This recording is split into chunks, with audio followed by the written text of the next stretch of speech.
Murid-murid preman ini sungguh jahat. Mereka menaruhkan lem di kapur tulis. Dan melakukan sesuatu di keran. Airnya menyemburi badan gurunya sampai basah satu badan. Dengan susah payah nutupi kerannya. Mengambil handuk untuk lap wajah, wajahnya berubah menjadi begini. Gurunya marah sampai pergi meninggalkan mereka. Rupanya di gagang pintu ada segumpulan kotoran. Setelah sepaket trik dari mereka, gurunya marah sampai nangis. Ini sudah lumayan. Guru sebelumnya emosi sampai bunuh diri lompat dari gedung. Guru ingin ganti kelas. Tapi, demi pendapatan, kepala sekolah tidak mau memecat murid. Ngomong ke guru itu kalau tidak mau mengajar lagi boleh pergi. Untung, satu pria bernama David menolongnya. Dia juga seorang guru. Tapi dia sangat spesial. Setelah pulang kerja ke klub minum arak. Pas ngajar tidak membawa bahan mengajar. Di tas isinya arak semua. Ada murid yang sengaja menutup pintunya. Langsung ditendang sekali pintunya. Kalau dibilang murid-murid itu preman, maka dia itu adalah kriminal. Sebenarnya dia memang seorang kriminal. Pernah dipenjara dengan waktu yang lama. Baru saja dibebaskan. Tapi temannya yang bodoh malah menguburi uangnya di sekolah. Demi menggali uang itu, David memutuskan untuk nyamar jadi guru di sekolah itu. Tahu namanya Vicky. David mencari alasan untuk ke rumah Vicky. Membuatnya pingsan dengan diam-diam menaruhkan obat. Tujuannya adalah mencuri sertifikat guru. Tapi printernya malah rusak. David hanya bisa mengkopinya ke flash disk. Ternyata di hari kedua, Vicky dengan bodohnya mengira mereka berdua mabuk kemarin. Dan terjadi hal-hal yang tidak bisa dikatakan. Sibuk meminta maaf dengannya. Ternyata David berkata, "Meskipun sangat sengsara tapi aku akan kuat. Baiklah aku memaafkanmu." Anak gadis itu tak menyangka begitu mudahnya. Pergi dengan muka canggung. Malam ini, dia disiksa muridnya sampai menangis lagi. Kebetulan teman sasrama datang meminjam komputer. Tanpa sengaja menemukan sertifikat guru yang belum selesai diprint. Di atas masih tertulis tanggal. Vicky kepikiran. Dengan cepat ke sekolah mencari data David. Emang betul nilainya sama persis dengan nilai David di sertifikat itu. Hari itu tidak terjadi apa-apa, dia sendiri sudah dibodohi. Dia sangat marah, ingin memberitahukan kepada kepala sekolah. Tapi tiba-tiba kepikir, kenapa gak nyuruh dia aja yang ajari murid-murid preman itu? Dengan begini dia sudah bisa lepas dari lautan siksaan. Dan bisa melihat murid-murid mempermainkan David untuk memuaskan diri. Dan kriminal ini bahkan tidak menganggap murid-murid preman ini. Dengan cepat dia menyetujuinya. Tapi dengan cepat, David sudah harus demi kesepelean sendiri. Membayarinya dengan menyakitkan. Hari pertama ngajar di kelas murid preman. Guru ini sudah sepele. Ingin mengambil absen malah masuk ke jebakan pertama. Dia menahan emosi, duduk memanggil nama satu persatu. Masuk lagi ke jebakan kedua. Dia benar-benar marah. Ingin ke bar untuk menghilangkan emosi. Ternyata, aku marah. Dia adalah seorang kriminal. Dipermainkan murid hingga segitunya. Apakah masih bisa berdiri di sosial ini? Jadinya hari kedua, dia membawa senapan. Melihat sekumpulan murid yang bolos, dia langsung mengeluarkan senapannya. Menembaki satu persatu. Yang mau lari pun tidak bisa lolos. Murid preman memang bisanya diperlakukan secara keras, tidak bisa secara lembut. Satu persatu balik kelas duduk dengan rapi. Setelah menyelesaikan masalah tentang murid, David bersiap menggali uang yang dikubur di sekolah. Akhirnya tempat dia mengungsi sudah ditarik kembali. Dia tidak tahu harus pergi kemana. Hanya bisa ke rumah Vicky untuk meminta bantuan. Vicky pada awalnya tidak mau. Tapi dia melihat David mengajari murid bandal sampai sangat baik. Menyetujuinya dengan terpaksa. Syaratnya harus terus mengajari murid bandal itu. Demi ada tempat ditenggal, David hanya bisa menurutinya. Tapi cara ngajar kriminal memang sangat keras. Misalnya ada les berenang, ada murid yang tidak mau berenang. Dia langsung mengendonginya lalu lemparkannya ke kolam. Ada yang berkelahi.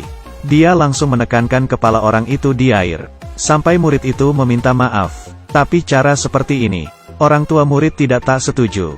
Karena mereka jarang melihat anaknya mengikuti peraturan. Yang tidak menyetujuinya hanyalah guru Vicky. Dia merasa tidak perlu menakuti murid dengan kekerasan. Tapi maunya mereka mengikuti dengan tulus dari dalam hati. Jika begitu ketika sudah besar akan sama saja menjadi manusia yang hancur. David pada awalnya tidak mengerti. Sampai saat dia menggali lubang. Mendapatkan satu kapsul waktu. Dibuka. Ternyata punya Vicky. Ternyata dia dari dulu udah bercita-cita jadi guru dan sudah terkabul. David membacanya, teringat dengan dirinya. Dia dulu pernah berhayal nanti dewasa mau jadi ilmuwan, pemadam kebakaran.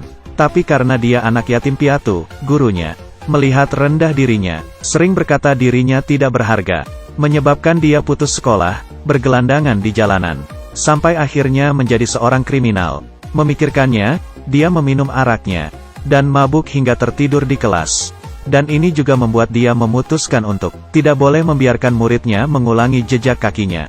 Jadi memohon sama kepala sekolah untuk study tour, membawa mereka ke satu gedung. Yang tinggal di sana adalah orang-orang yang kecanduan narkoba. Masuk ke dalam langsung mencium aroma yang sungguh bau kecoa di mana-mana. Rupa pecandu narkoba itu sudah macam tidak sadar akan semuanya. Murid-murid dulu masih beranggap bandar narkoba adalah hal yang keren. Sekarang sudah sangat terkejut. Selanjutnya David mencari satu siswi. Dia adalah kepala geng di geng siswi. Dia berkata ke siswi itu, "Kali ini nilai ujianmu paling tinggi." Anak gadis itu tidak percaya. Katanya nilai matematikanya sangat hancur. Tapi David berkata, "Karena otakmu terlalu pintar jadi tidak merasa tertantang." Orang pintar memang seperti itu. Dia mengira dirinya hanya bisa melakukan hal yang rendahan. Mendengar IQ sendiri sangat tinggi. Senang hingga tidak bisa berkata.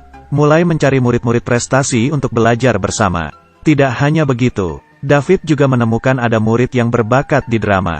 Jadi mengenalinya ke ekstrakurikuler drama. Berhasil menjadi pemeran utama.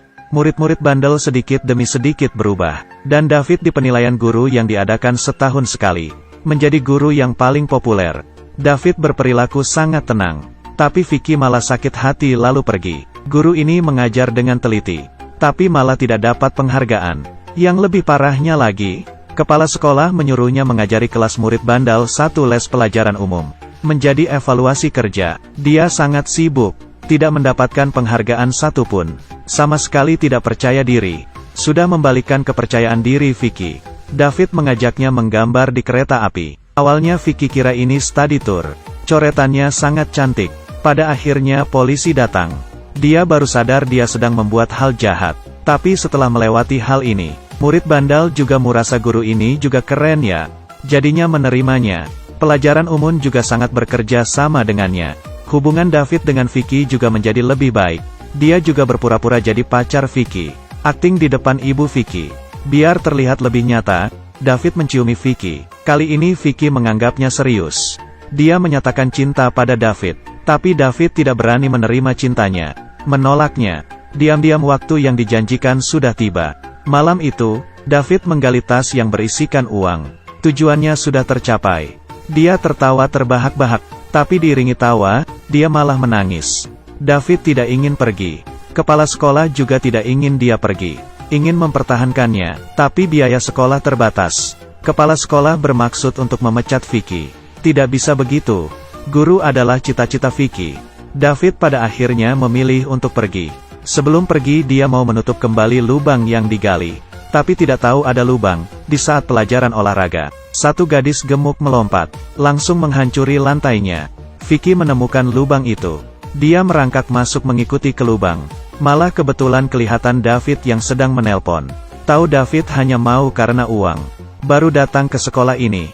Dia merasa dirinya dimanfaatkan. Jadi kamu berpura-pura suka sama aku. Vicky pergi.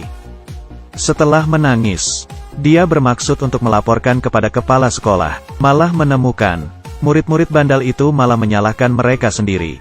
Hanya ingin David tidak dipecat. Murid bandel tahu hubungan Vicky dan David sangat bagus. Memohon dia menyuruh David balik. Vicky menolaknya. Tentang David memanfaati dirinya, dia masih sangat marah. Tapi murid memberitahunya, David sebelumnya menyuruh mereka untuk menyiapkan gambar yang bisa menyemangatkan diri. Untuk mengingatkan diri sendiri. David juga ada. Setelah dibuka, isinya adalah fotonya. Vicky akhirnya mengerti. Sebenarnya David tidak memanfaatkannya. Saat ini teman David datang. Ternyata David tidak membawa pergi uangnya. Semua disisakan untuknya. Karena dia membuat David ingin mengulang kembali dari awal. Teman David berkata, kalau kamu gak mau dengan dia mungkin akan kembali mencuri, merampok dan berbohong lagi. Vicky dengan cepat ke depan komputer. Menghubungi David. Benar dugaannya, David bersiap untuk merampok lagi. Saat penting, jaringan putus. Untung ada murid yang mengenali David. David juga melihat kereta api yang mereka coreti sedang lewat. Pada akhirnya dia tetap tidak tega, meninggalkan temannya lalu pergi. Dia datang ke rumah Vicky, memberinya hadiah. Isinya asalah sebuah gaun. Dan ada sepucuk surat cinta. Tertulis 3 pilihan. Mau, tidak mau, mungkin. Ternyata Vicky selain ingin menjadi guru, juga ingin orang menulisinya surat cinta yang memiliki 3 pilihan. David tidak melupakan itu. Mereka ke sekolah. Kepala sekolah saat itu sedang mengoreksi kertas ujian murid bandal. Perubahan murid bandal membuatnya sangat terkejut.